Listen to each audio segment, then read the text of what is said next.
I tweeted this yesterday. Are we sending our troops to the slaughter in the DRC? No less than the defense minister has warned that military underfunding threatens our sovereignty. We can barely maintain equipment and installations, but we want to project the image of a regional power. Not, 2 hours since we spoke to the DOD yesterday, the Department of Defense, news emerged that just the day before, already 2 soldiers have been killed in the DRC. This is even before the fighting has begun. My guest this morning is the Southern Africa Program Head at the Institute for Security Studies. Piers, Pigou, we've spoken to you before about this, and you and I are in constant conversations. Should South Africa be doing this?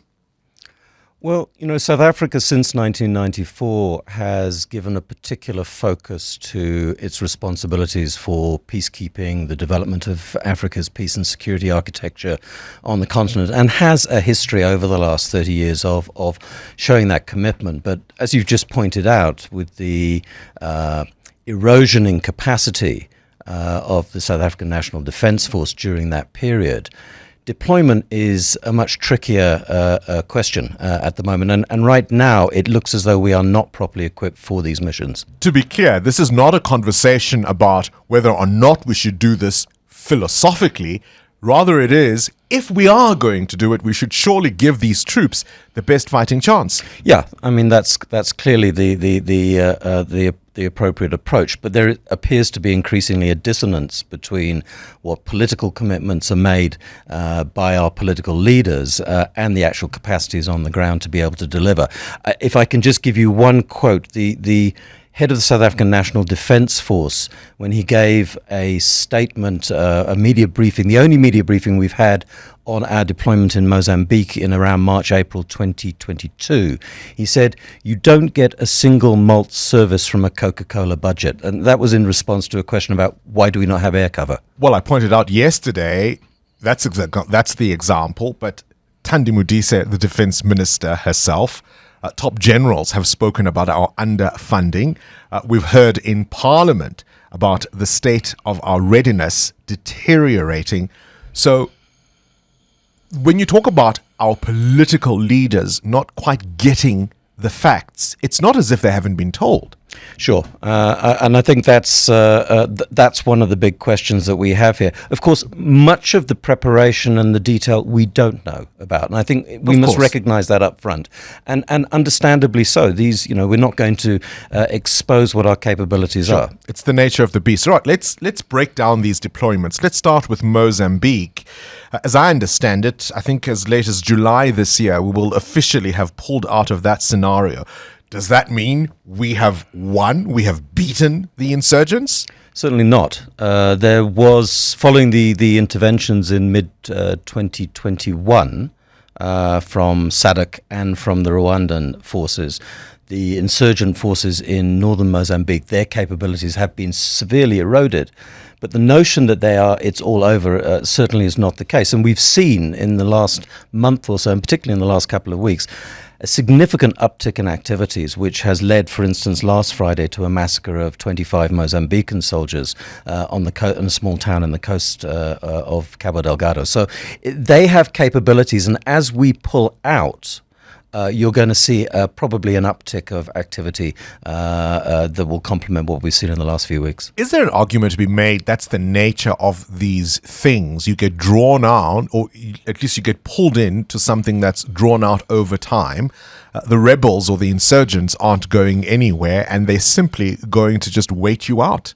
Yeah, time is on their side. I mean, this is clear. And of course, you're not going to defeat an ideological position as well, which is increasingly taking hold in some of these places. The relationship between local insurgency and the external forces of Islamic State, for example, who are present in both the conflicts in the Congo and Mozambique, are issues which we should not ignore. These are about local dynamics, essentially, but you've got an external agency trying to saddle these insurgencies for their own ideological purposes.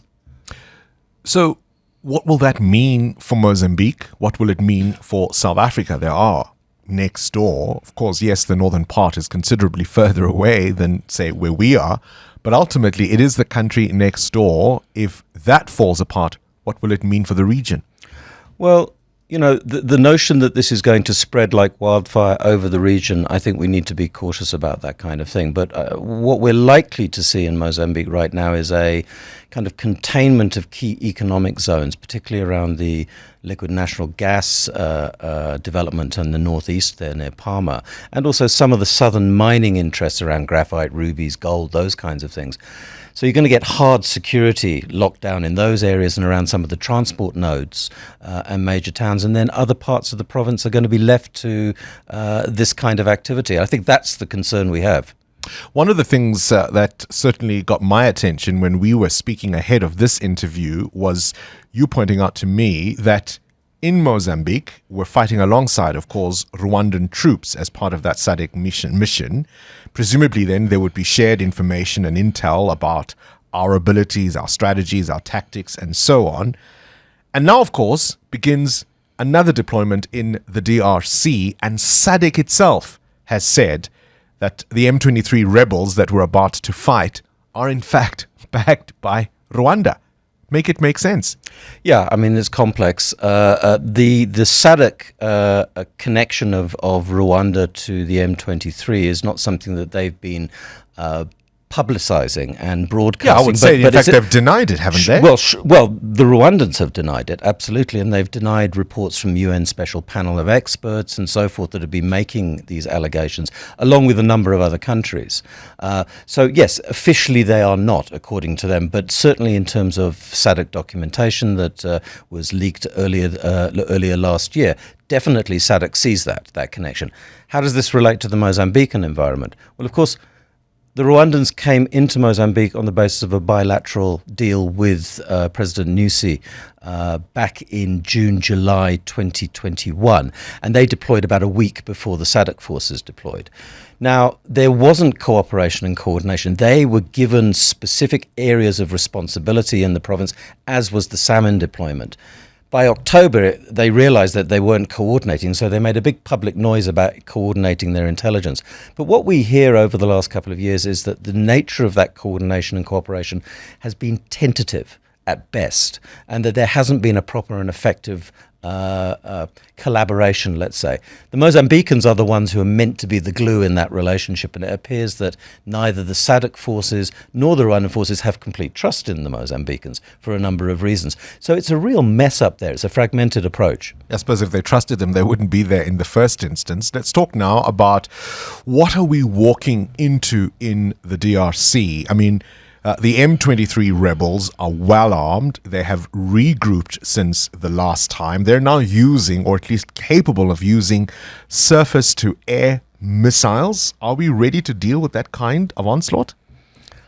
Yeah, I mean, I think this is part of the major challenge here in terms of what the force, and remember, of course, the SANDF are going to be accompanied by Tanzanian and Malawian forces as well. But this is a huge... But we will be the main force, will we not? Yes, we'll be the main backbone of that, as we've been with the we have experience, obviously, in DRC through deployments with the Force Intervention Brigade over the last 10, 11 years. But yes, we're up against a force which, it seems to me, and it's not the only force that they're there to deal with, we're up against a force that we're going to really struggle in terms of the equipment we have available. And there we put that emphasis on a limited amount of air assets, no attack helicopters, for example. Just explain the difference between an Oryx helicopter and a Rooivalk.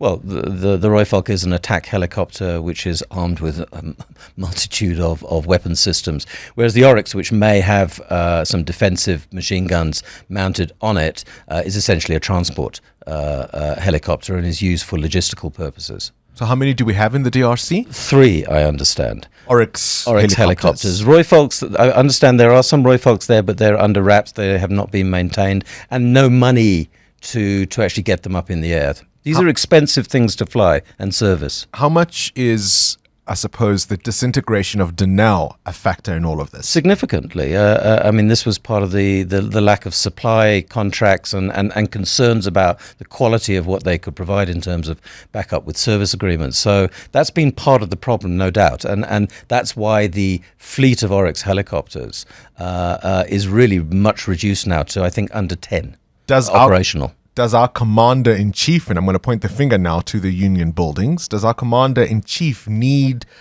a reality check? We're simply not the force to be reckoned with we once were, not without providing adequate resources and funding to be able to do these kind of things. Yeah, I mean, there's been a call now for a number of years following the Defence Review, which was over a decade ago, that has been calling for a refitting and a re-equipping of the army. I think, the arms deal, the infamous arms deal, and the chilling effect of that probably contributes towards the hesitancy. But of course, maintaining a modern army requires constant investment, and we've just not seen that. And that's, I think, part of a broader set of concerns about the limitations of what's available in the fiscus. What keeps you up at night about this deployment and the state of our army in general? Well, I think in the DRC, the big fear is that we get sort of locked down into some kind of major quagmire and we have to retreat with our tail between our legs. This is a huge logistical undertaking, as the salmon operation is as well. It's over 2,000 kilometers away. It's easier for the rebels to resupply the M23 if indeed, as is alleged, they're being backed by the Rwandans and some of their rear bases are in Rwanda. So it's a huge challenge, and I think demoralization, which was I think raised by Julius Malema, may well kick in. I don't think that's necessarily the case at the moment amongst the troops, but certainly morale is going to be a major issue, and we've heard problems about morale in the salmon deployment. So, yeah, I think the concern is that we are walking into a situation which we will have difficulty extracting ourselves from. And what kind of regional power projection will that be if we have to leave with our tail between our legs, as you suggest? We'll keep an eye on this story. Piers Pigou, thank you so much for your time this morning. Piers Pigou is the Southern Africa Program Head at the Institute for Security Studies. Join us. This is 702.